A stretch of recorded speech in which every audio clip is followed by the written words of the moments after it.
have the panel 2. Mr. Botiș,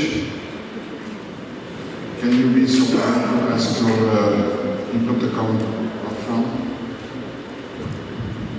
Hello everybody.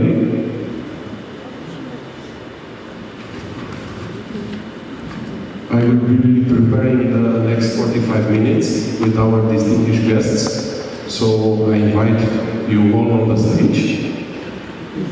Mr. Servaas van the Noortgate, Mr. Vikram Jotwani, Mr. Octavian Fanea, Dumitru Sîrbu, Mr. Dumitru Sîrbu, and Mrs. Silvia Vlasceanu.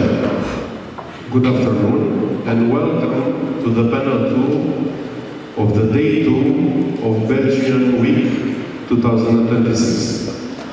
The theme for today will be energy transition and sustainability in urban developments. My name is Andrei Botiș. I'm current president of Romania Green Building Council and CEO of Appraisal Evaluation.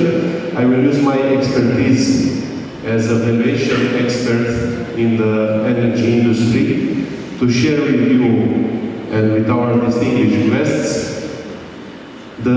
today's topic.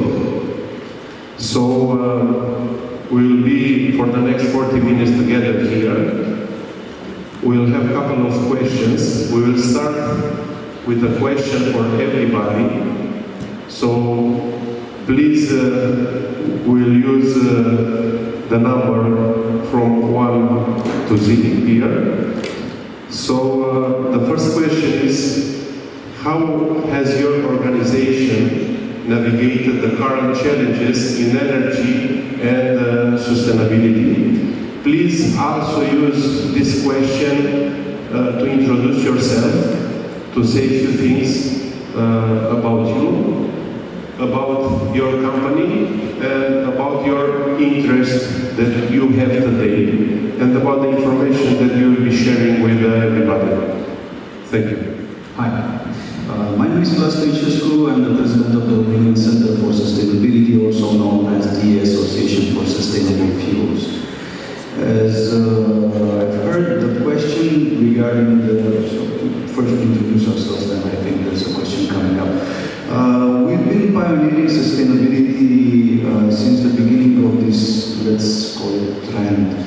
For about 6 years, we have participated in the elaboration of all the Romanian legislation for sustainable fuels, such as hydrogen or biomethane. We forced the narrative of sustainable transportation throughout cities, participated at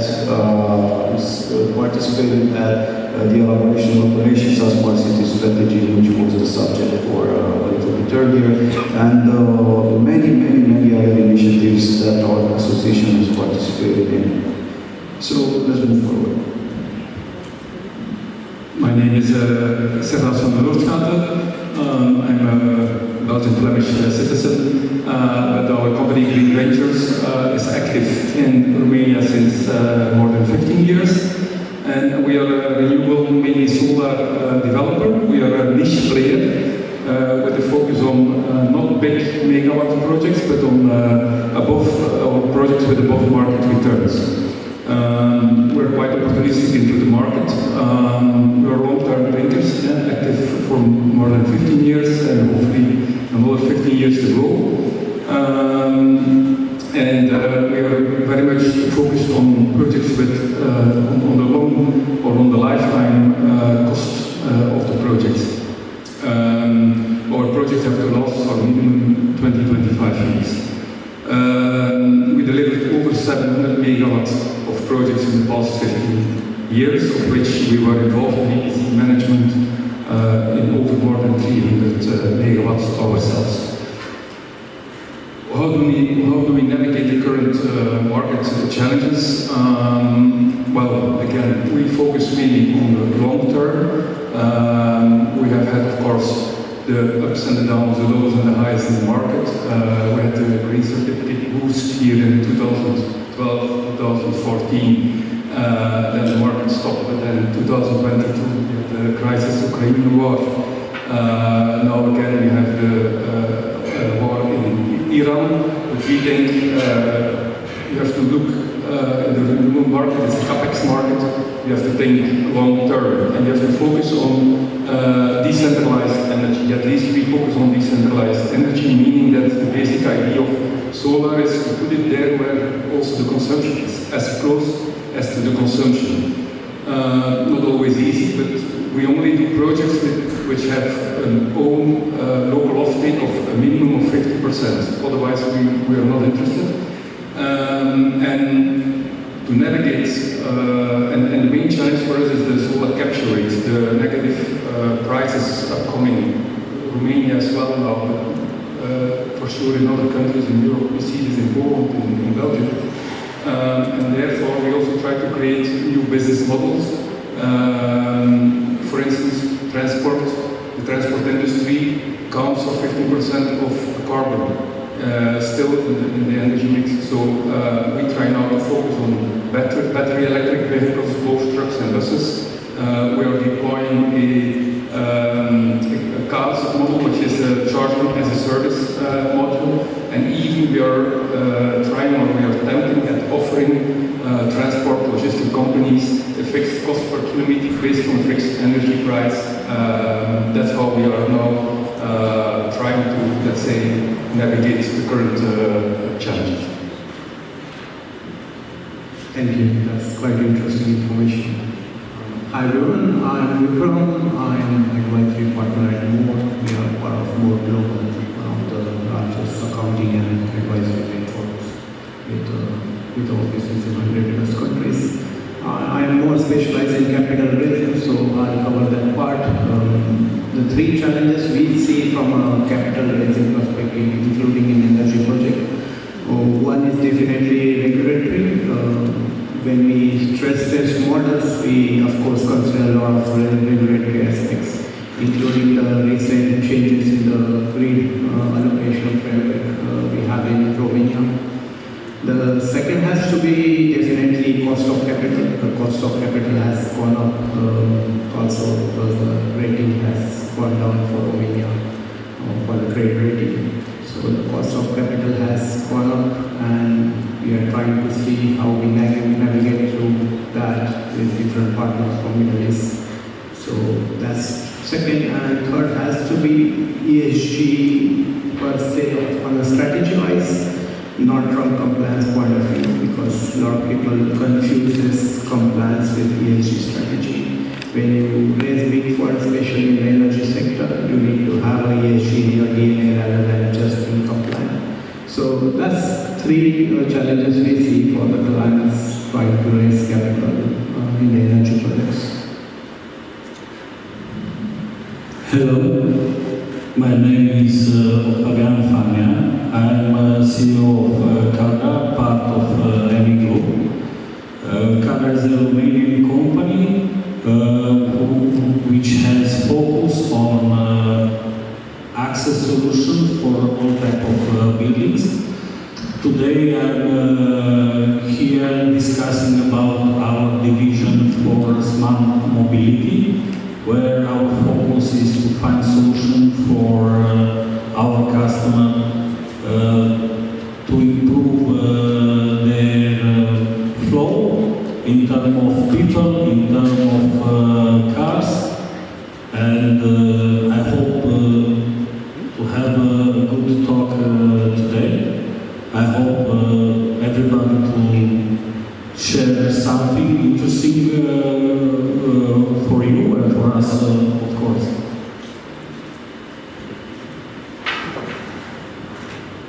Hello, Dumitru, Sîrbu, representing Goshen High-Tech. Goshen High-Tech is a Tier 1 producer of battery cells and storage systems. It's a global company starting from China, but today it's global. It's operating in all continents, including Europe. In 2020, they opened the first shareholding to European manufacturers. Volkswagen is having 26% shares. And Volkswagen is showing the trust in Goshen, and with this Goshen can go to the market with the trust of their partners. From 4 years ago, they acquired a where they start to manufacture and assembling the batteries storage. And from last year in October, they made the first opening of the factory in Slovakia for 40 gigawatt hour production of cells in Europe. Then it's important to come closer to the market, closer to the partners. It will be important to have local maintenance, to have local spare parts. Not a lot of companies from China are coming to sell, but not only the price is important, it's also the after-sales market, and also I will talk later also about other things technical. What is important, we discuss about the supply chain. Goșan is owner of 3 mines of lithium, which is very important to have the supply chain vertically integrated. It's serving 30,000 people, which from the 30,000, 8,000 are engineers, which is showing the R&D, how strong is the R&D in development. It's manufacturing the cells, the battery for Huawei, for Sandro, and for GM. Bună ziua! I'm Glas, Belgian citizen, and proud about it, but even prouder that I've been spending the last 30 years in Romania. 4 years ago, I started Stoke Renewables with 3 colleagues, investors. We had the ambition to develop small photovoltaic projects in Romania. We're big believers in renewables. And the market has changed completely, and in 3-4 years we've become a developer of battery parks. 4 years ago we didn't even know the word battery.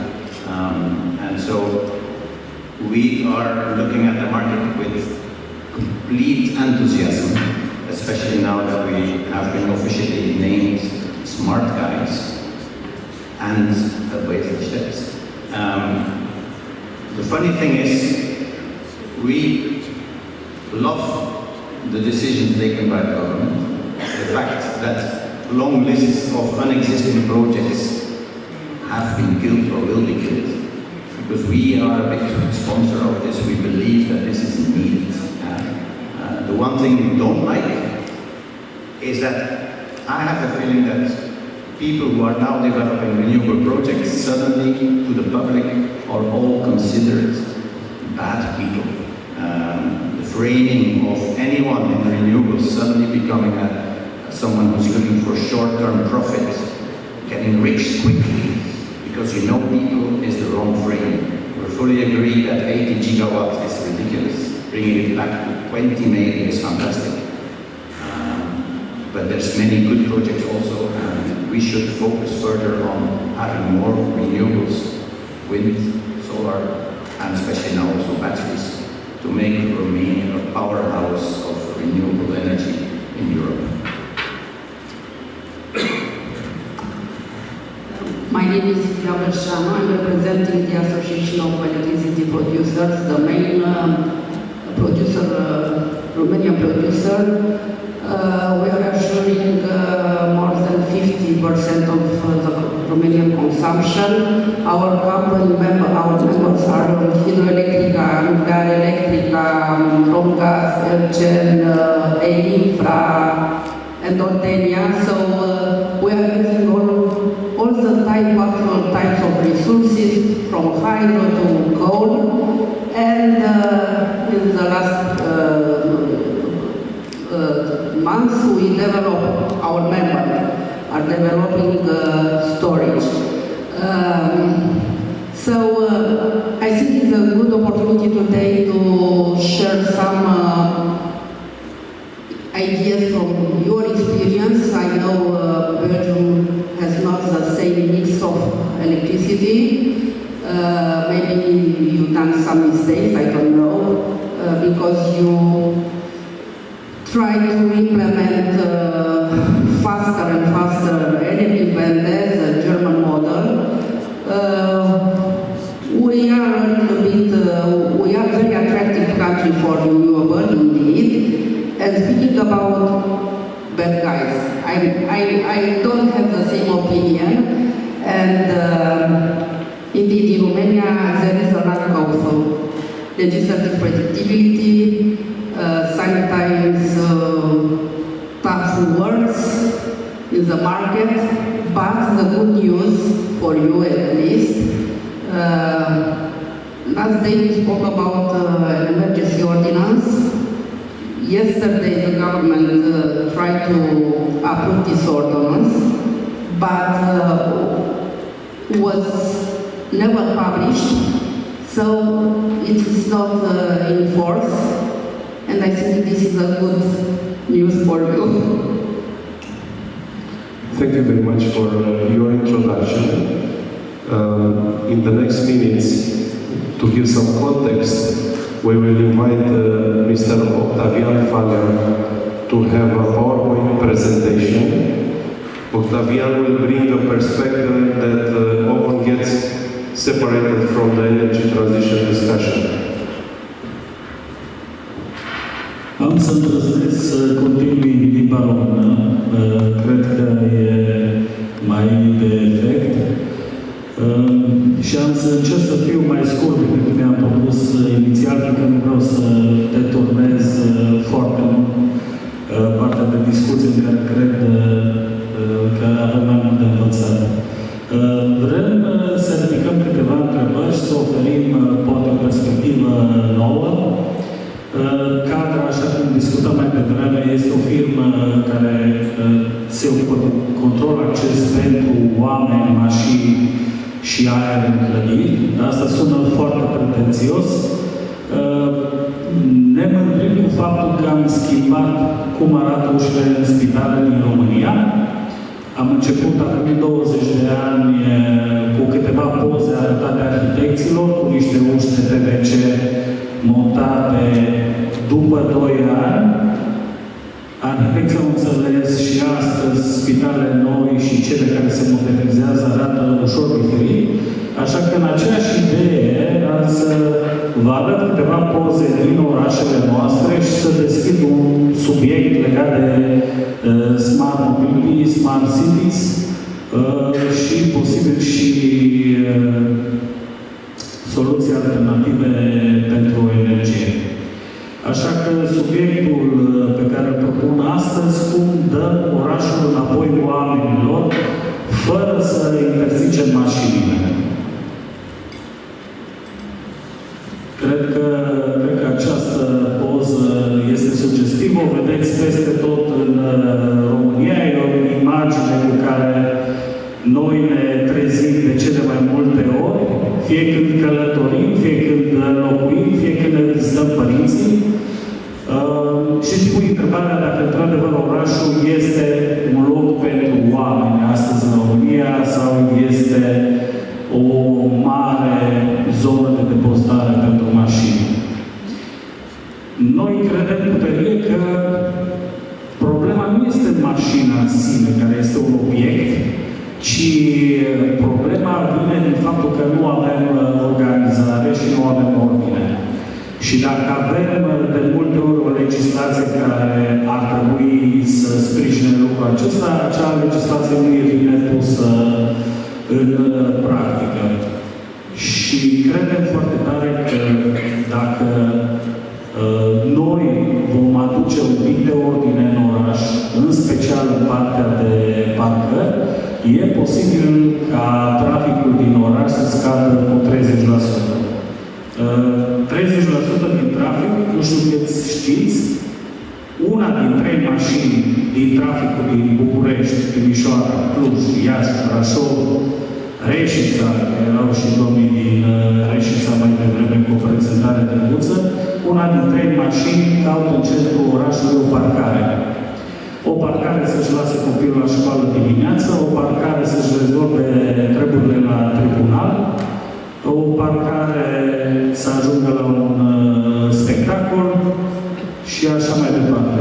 Dacă stai să te gândești că 30% din trafic e dat de oameni care își caută un loc de parcare, cum ar arăta orașul cu un pic mai multă organizare, cu un pic mai multă informație, iar tu să ajungi cu mașina ta la un punct bine determinat, fără să îmbâști din oraș.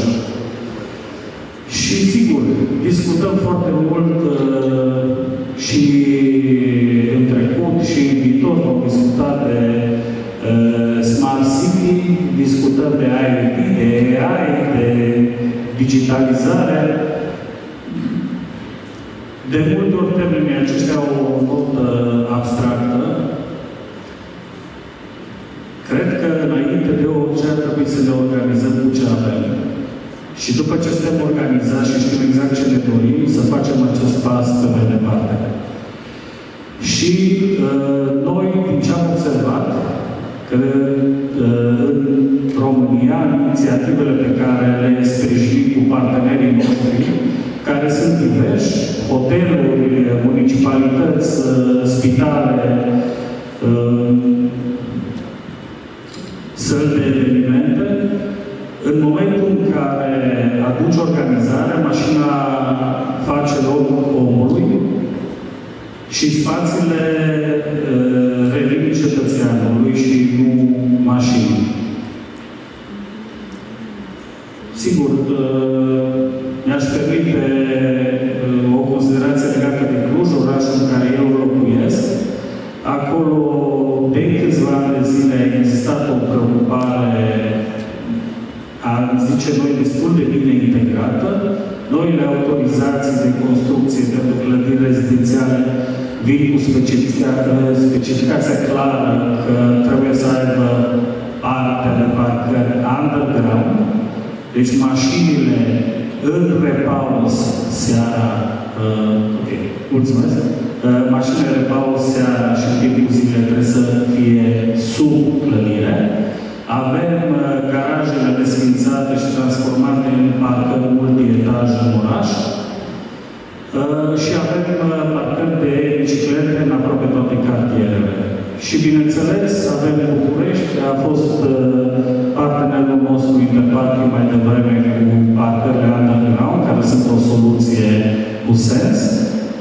Avem parking ride-ul din Brașov, care trebuie conectat cu orașul și lângă parking ride, nu știu dacă știți, există și o sală polivalentă, deci parcarea va avea loc și de hub modal și de parcare pentru o sală polivalentă cu capacitate de 10.000 de oameni. Și vă lansez o idee. Aici cred că ar fi interesant să vedeți câteva cifre, cum tratează fiecare entitate parcarea. Oare parcarea este un asset? Este o problemă? Dacă ne uităm la 3 orașe, cum ar fi Deva, Timișoara, Iași, să vedem o diferență majoră între valoarea în medie pe lună pe care o încasează pe un loc de parcare în centrul orașului. Adică dacă la Deva suntem undeva sub 200 de lei, la Timișoara suntem peste 1100 de lei. Cred că orașele nu diferă atât de mult încât logica asta să fie atât de greu de înțeles. Încerc să fiu elegant. Așa cum Clujul are venit din parcări la nivel de municipalitate aproximativ egal cu Bucureștiul, un parc de parcări de 6 ori mai mic. Sunt lucruri care pot fi verificate, sunt lucruri care nouă ne ridică întrebări și, din fericire pentru noi, în Kadra, ne dau foarte multe oportunități să discutăm despre soluții de smart mobility. Mulțumim foarte mult, Octavian. Așa că din această prezentare vom trage 2 concluzii foarte importante. Prima este aceea că la fiecare mașină din 3, traficul se datorează datorită parcării proaste. Așa că să avem grijă cum parcăm cu toții prin oraș. Și a doua concluzie foarte importantă, deci pentru că suntem într-un forum al investitorilor, cel mai important lucru când investești într-o parcare, să luăm modelul Timișoarei, care încasează 1100 de lei pe lună dintr-o parcare, nu modelul Devrei, care încasează 170 de lei pe lună dintr-o parcare. So, we will move forward. Mulțumesc foarte mult, Octavian. Sper că concluziile sunt foarte bune pentru toată lumea. So, I will have a question for Silvia Vlasceanu. Silvia, you have spent years at the intersection of legislation and the electricity market. if we look at the regulatory stack today, REPowerEU, CFD scheme, the new grid code, balancing markets, storage tariffs, what is the single biggest lever Romania could pull in the next 12 months to unlock investments? And what is the trap nobody is talking about? I hope the energy sector, the investors in the energy sector continue to invest. And the investments are not locked yet, I hope.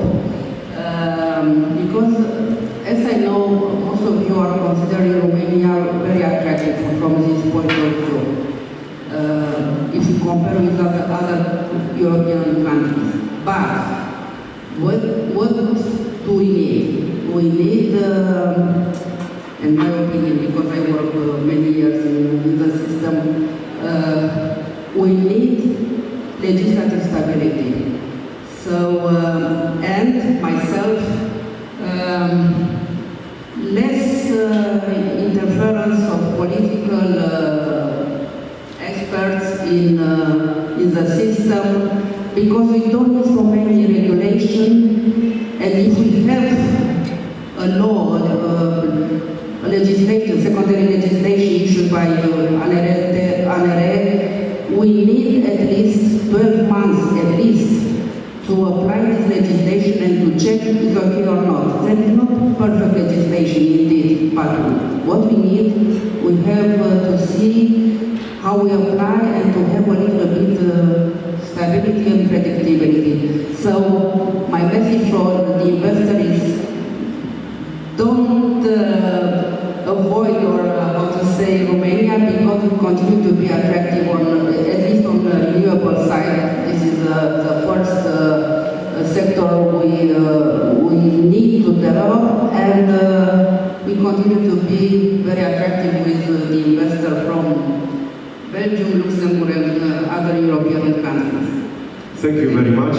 So hopefully we'll have the new government in the next few days. So maybe we start the next week with the new Prime Minister and the new government, and very much stability into Romania. So we remain optimistic. So going from legislative point of view, I will ask the next question to Dumitru Sîrbu, a very practical question.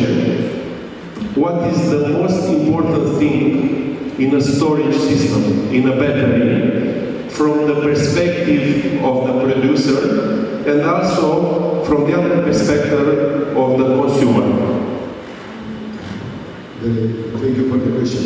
It's important to maximize the revenue with the battery. The battery has to pay himself. You have to make money with the battery.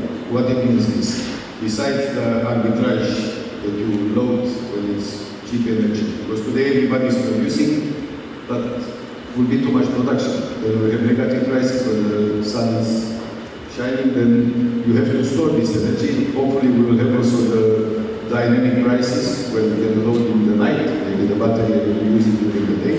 Then it's important to have the number of cycles, to have the technology, to have the degradation code of the battery. It's very important as well. And of course after this the maintenance spare parts, because it's important to be local and to have local support. Otherwise you will lose money with the battery. And it's important to make money, and this is the most important. So the conclusion is basically the battery is a pure investment.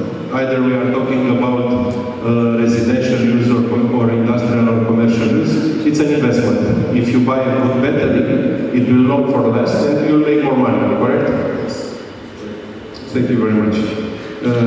Next question to Mr. Ian.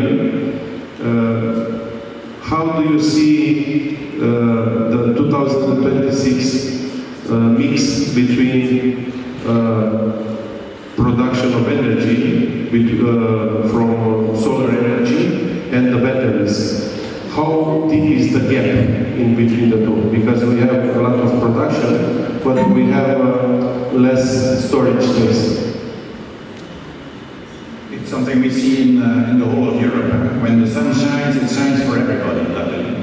But it also means that we production. An additional point in Romania is we have been asked to put solar panels on our roofs, all of us, and we got fantastic subsidies for this. And we did it. Every year, about 1 giga of capacity is added on the roofs in Romania. This is an enormous figure. More than we need. Everybody, and I hope as many of you who have solar panels on your roof, you probably have more solar panels on your roof than what you really need for your own consumption. We're going to add a battery, we're going to add only a battery for what we need at night. So we always will have too much production, not just for our own home, we'll have to put it into the system and we will create negative prices. If this is going to continue, and I don't see any reason why it will not continue, we're going to have more and more need for batteries. My friend Dimi very happy because he can sell his batteries. Investors in renewables will also be happy because today it almost starts to be easier to find offtake for battery than for solar. Because battery, we all know we can deploy it in the evening when we all go home and put our washing machine to run, and that's what makes the business model feasible. So solar will create an ongoing need for batteries. And the same is about wind. If the wind blows, it blows for everybody, and it's the same thing. It's less dramatic as with solar, because apparently there is even wind in the night.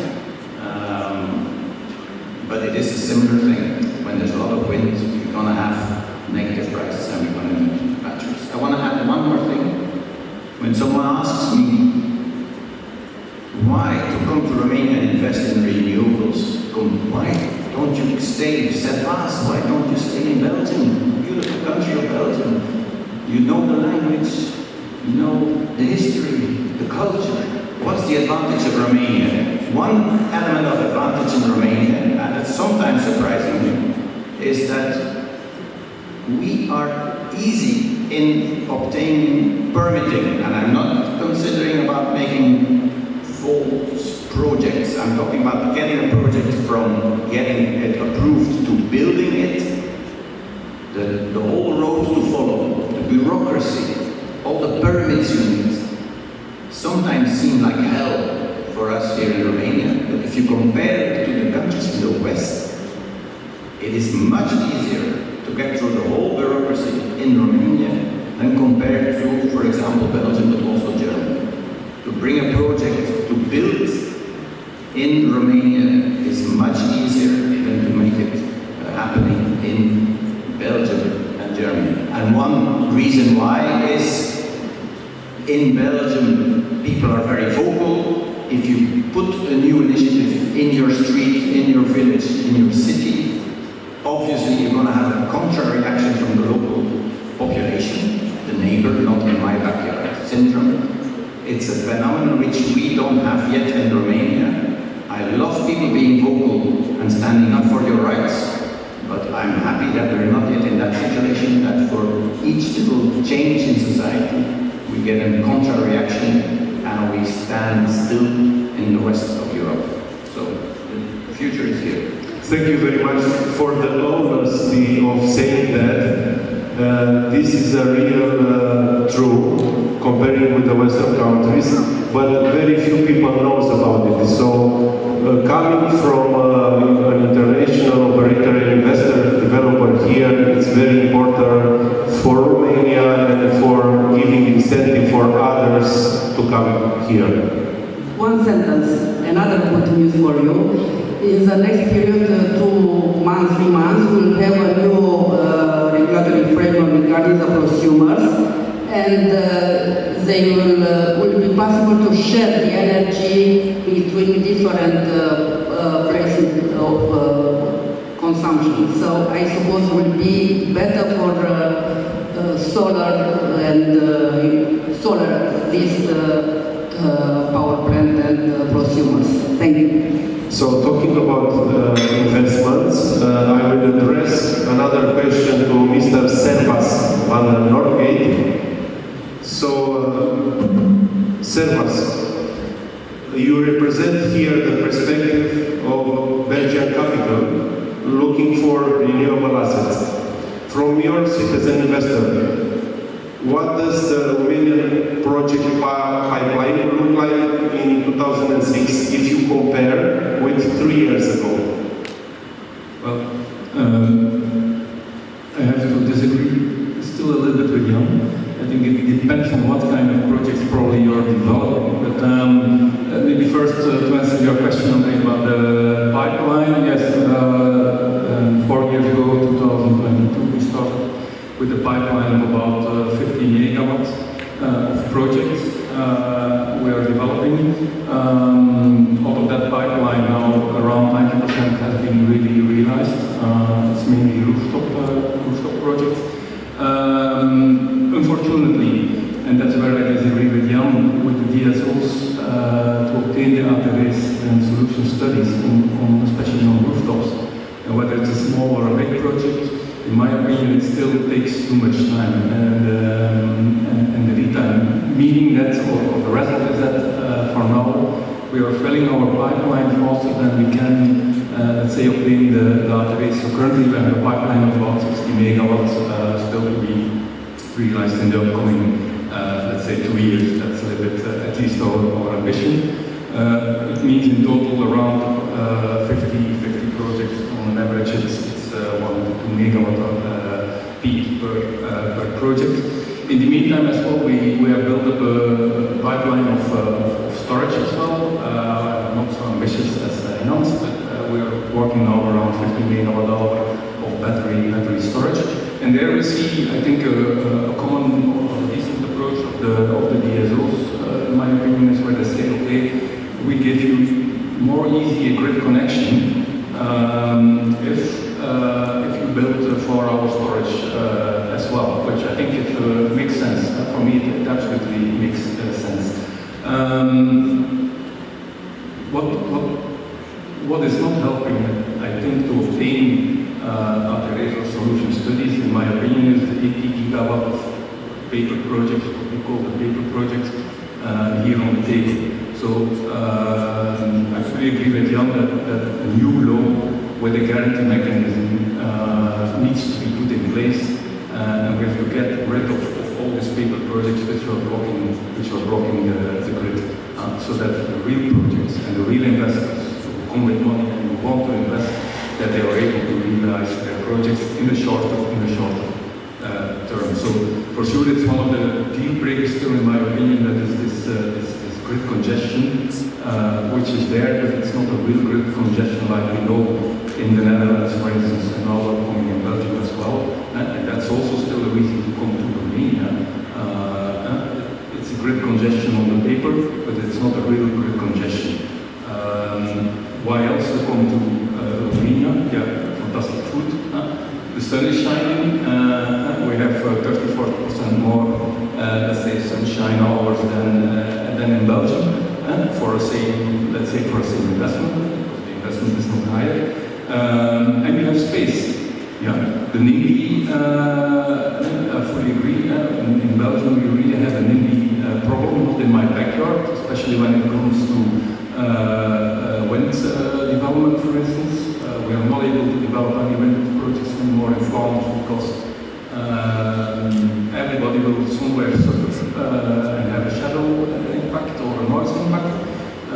The same, we have a legislation in Belgium, at least in farms, that it's not allowed to develop solar on land, so we are also restricted there. So yeah, that's why we come to Romania, and of course for the good food as well.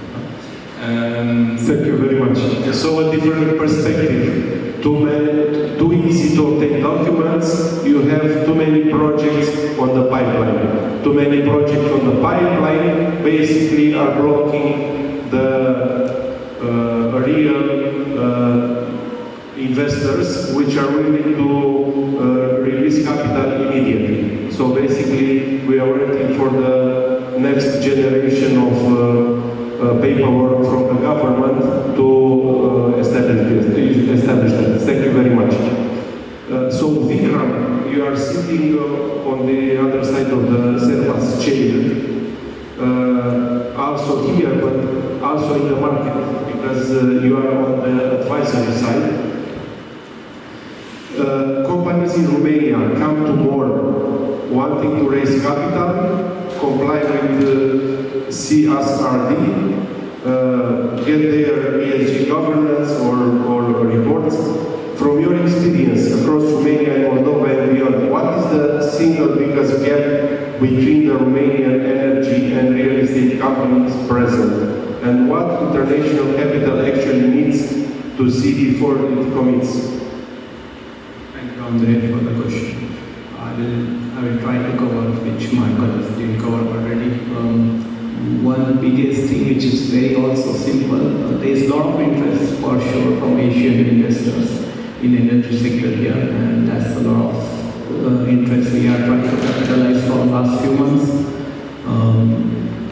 One thing which we see a big gap in terms of where in the market is definitely how people tell their story and how they present their business model.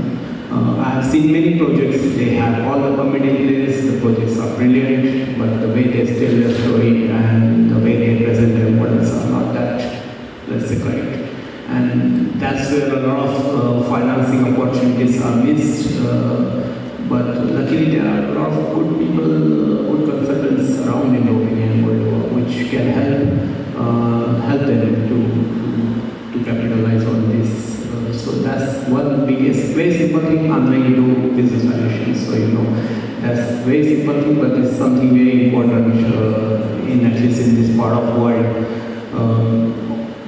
The percentage in Romania, I think it's around 15%, where companies face constraint to get financing versus EU, which is 6%. So that gap is mostly because of how they tell their stories.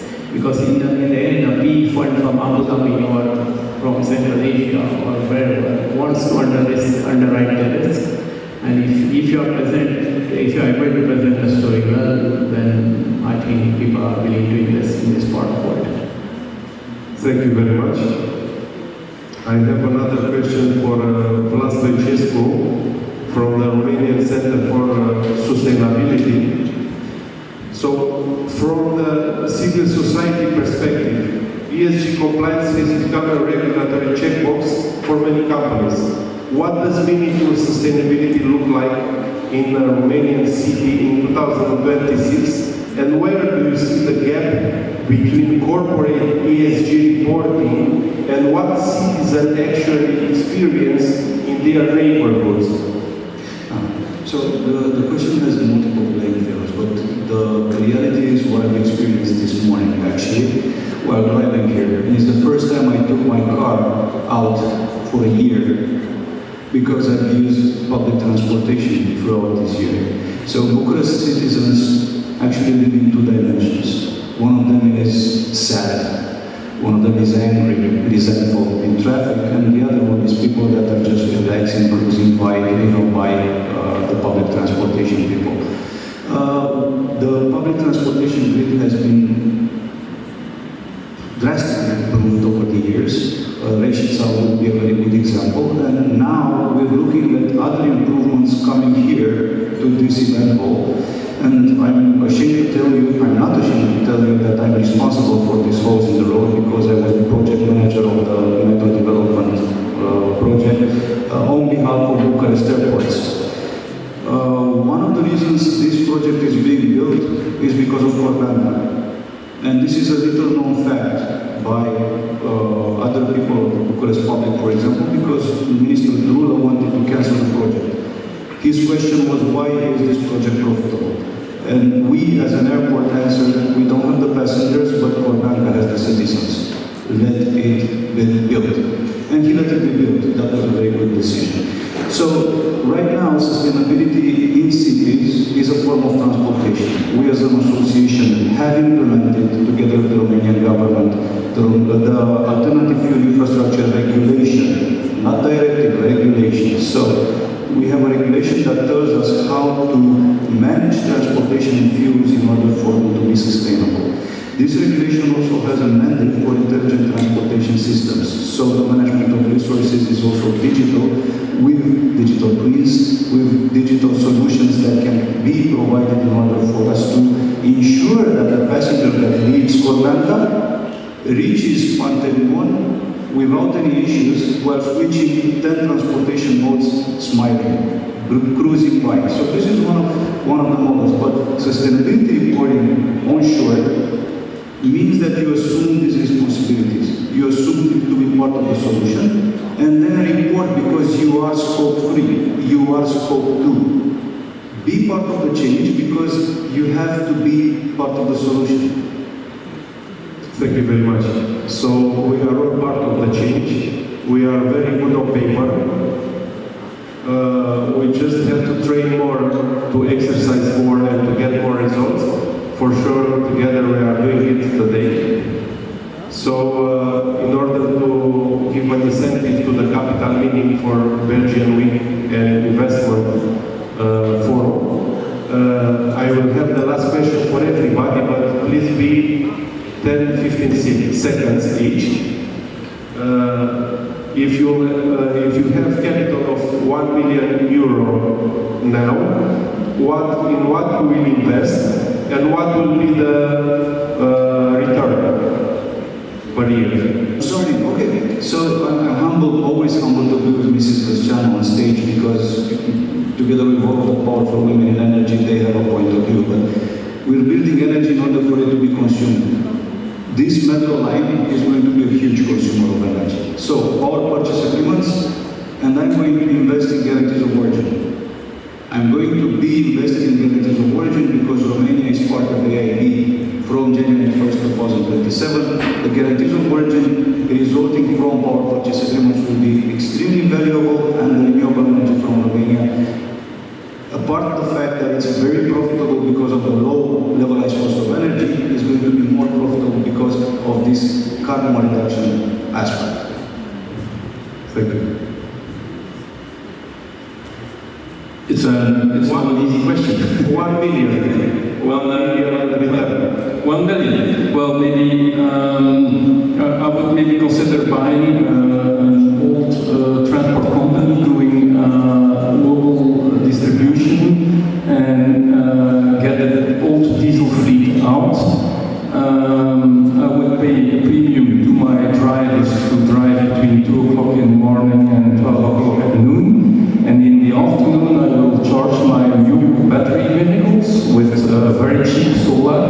And I will outcompete all logistic transport companies. Excellent. We have the teaser, so let's look for the money. I will look at it a bit differently. Probably I will invest in a ESG data startup who can set up some sensors and really capture data real time. Because a lot of it we have it now is just more on the benchmarks and frameworks. So if someone can do it based on sensor and we have real time data, that will be amazing and that can help a lot of companies.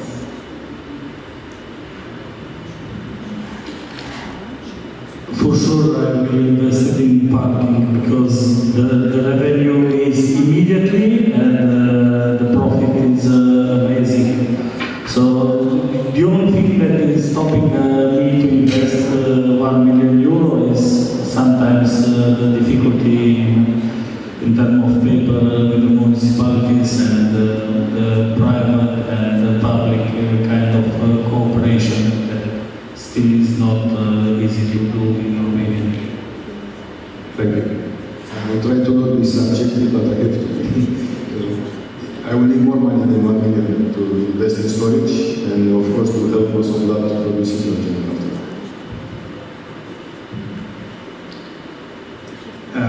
These renewable projects have to be built, so I would invest in setting up a construction company, an EPC company, because now we have people from Bulgaria invading the market, and they're very welcome. Chinese companies coming in, they're very welcome. But we should be able to do it ourselves. So there's a lot to be built. We need people building. Thank you. Sometimes it's better to dream. If I have a million, e-mobility, I suppose, will be my project. Not electric cars especially, but electric bicycles or motorcycle, I don't know, some electrical vehicle. And if I have enough money, fast charging hope that these youth will do their job. Thank you very much. So we got a few very good business ideas. So whoever moves first will be the winner. So run for starting the idea. Thank you very much for the ideas you shared today. I hope the information came to you all are well and will bring prosperity and health to you. And also, if there are any questions from you, we will be here probably at the lunch. So we invite you all to share our experience here. Thank you very much for attending the Belgian Week. Thank you very much the organizers. Thank you very much the panelists, Mr. Allen